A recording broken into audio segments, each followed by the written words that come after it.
Il y a 4 mois, oui, la France est en guerre, les hôpitaux sont débordés, les centres de réanimation débordent, c'est une catastrophe, on n'a plus de lits, c'est terrible, c'est la guerre. 4 mois plus tard, concrètement, qu'est-ce que vous avez fait? Est-ce que vous avez construit un seul hôpital? Rien. Est-ce que vous avez fait des tentes pour accueillir des malades supplémentaires? Que dalle. Est-ce que vous avez du matériel pour les centres de réanimation? Que dalle. Par contre, quand c'est la Coupe du Monde de foot, vous faites des stades en 15 jours, ça sort du sol comme des champignons. Les stades, ils les font en 3 semaines. En Chine, ils ont fait un hôpital en 10 jours. Nous, ça fait 4 mois, on n'a même pas des couvertures en plus. Un oreiller non plus? Bon, bah écoute, c'est super, hein, vive la France.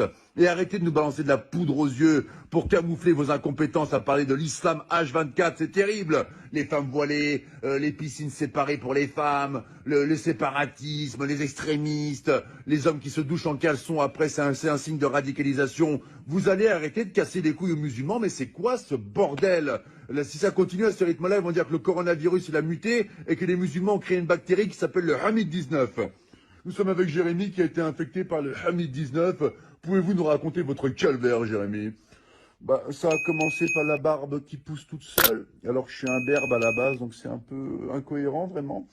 Et après, les premiers symptômes, j'ai dit des mots d'arabe en pleine nuit. Je me réveillais, Allahu Akbar!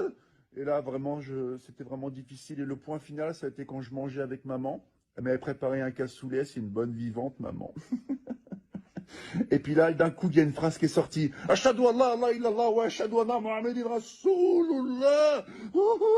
Le verdict était sans appel. Maman a appelé les pompiers. C'était le Hamid 19.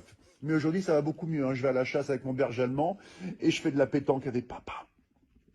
Voilà, c'était Jérémy qui a été infecté par le Hamid 19. Laissez les musulmans tranquilles, c'est insupportable. On a l'impression qu'il n'y a que eux qui existent dans le monde, vous les massacrez H24. Là, je m'adresse au peuple de France.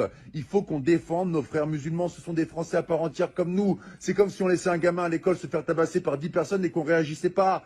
Il faut qu'on les défende, d'accord? Les médias se servent d'une minorité pour salir une majorité. Ils leur cassent les couilles. La plupart des musulmans, ils sont en France, ils sont sans problème, on les entend jamais. Ils veulent une vie tranquille comme vous, comme moi, comme nous tous.